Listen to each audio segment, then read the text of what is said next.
All right, welcome back, everybody.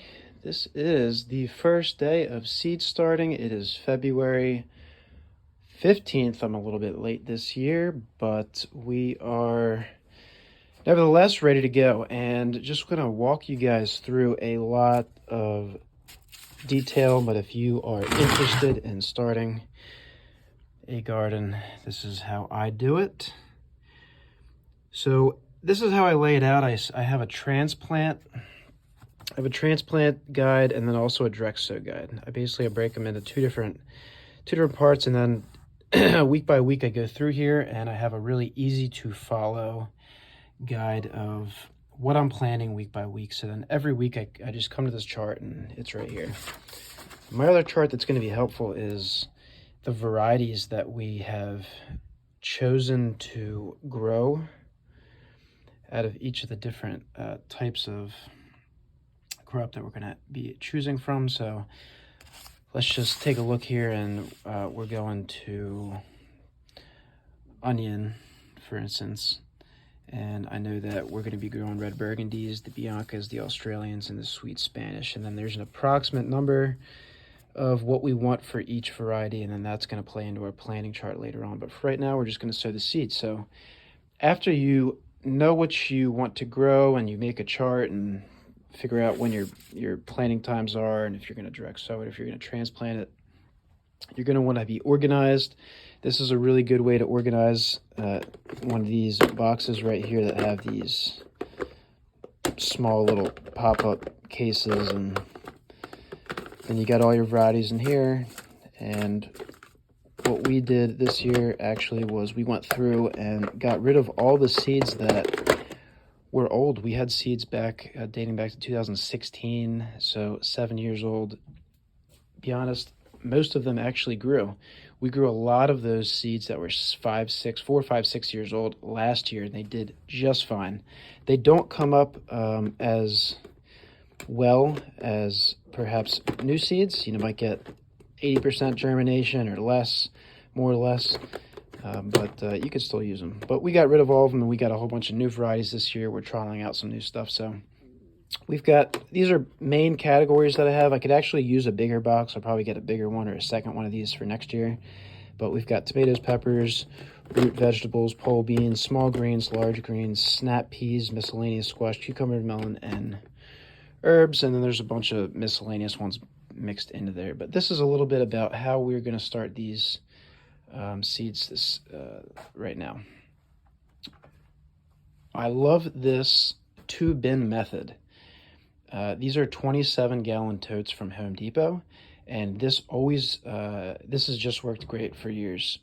So what you want to do about a month prior to this is you want to pre-mix your seed starting mix. If you're going to make it yourself, if you're going to buy it yourself, it's not really necessary, but one of the important things to consider is that you definitely want to have it at the correct moisture level. So this is maybe a little bit dry.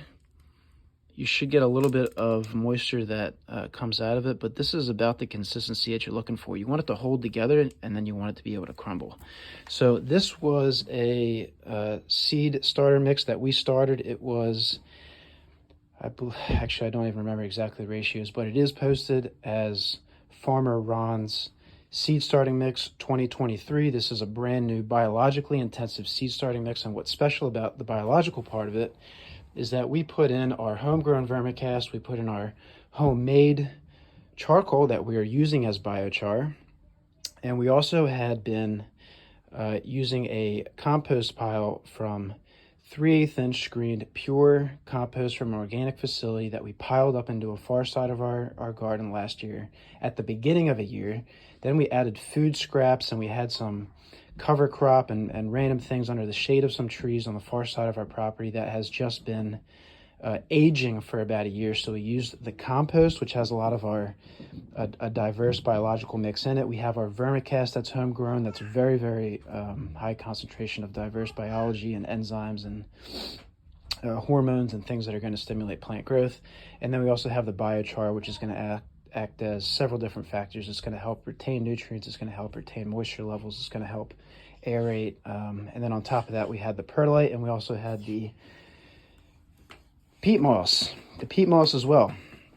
So that is our custom-made starter mix. You can do just fine using a regular seed starting mix, but what I really want to emphasize is that there's two really important things about making a biologically diverse mix, and the most important is that there's two ways to get that biology on your roots. One is that if you come from a sterile environment, like a sterilized seed starting mix that doesn't have any biology in it, you're going to be mostly accessing that biology when you actually plant it. Now, there's nothing wrong with that, and the plants will do just great, but if you want to do even better, you're going to add it from the seed, because the seed has its own microbiome, but in the microbiome, you're also going to assist it by adding the biology as early as you can in the plant's life, and that is going to be the best way to add that biology in at the earliest you can, because that biology will actually travel with the roots, and it'll also connect into the biome of whatever soil system you're planting into. But what's important is that that biology is going to travel with the roots, and it's going to provide a head start and really, really vigorous growth throughout the season. So adding the biology in and making your own seed starter mix is the best thing that you can do.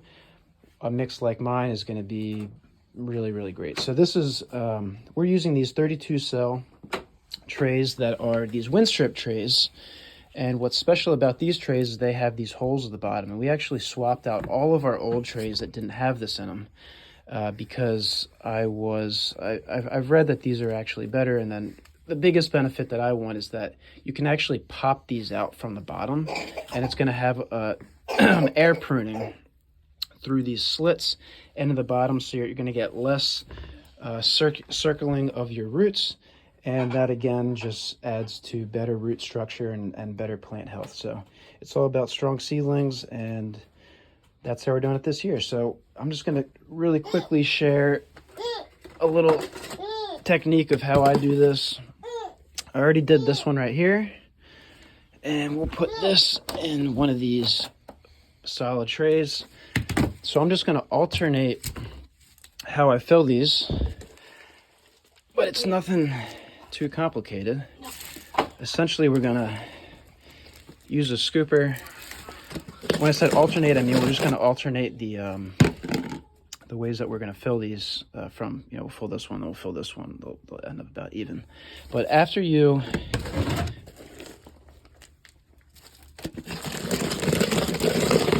would top it around there, the holes in the middle are just voids.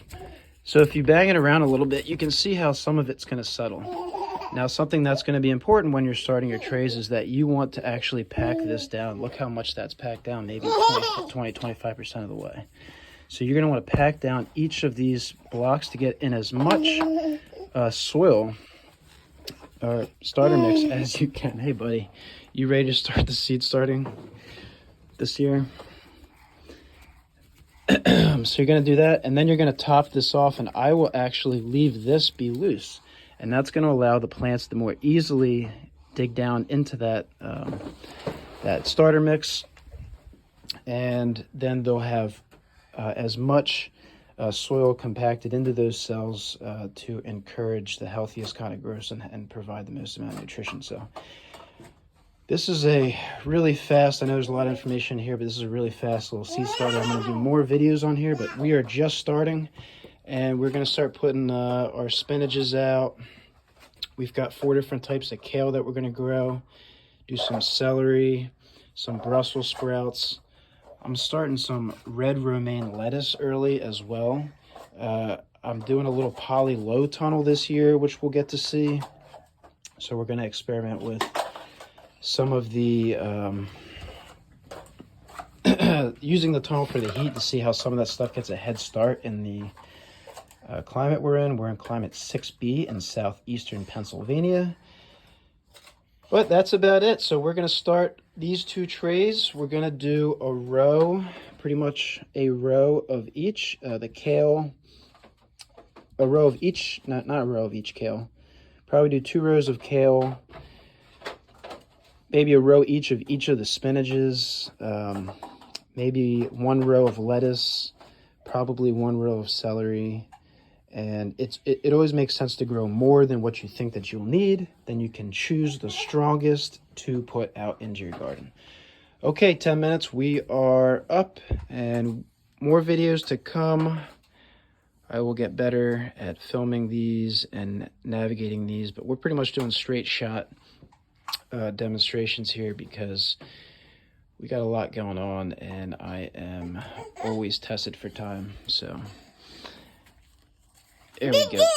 Yeah, we got dirty hands. Okay, that's all, folks. Tune in for the next one. We'll see you there.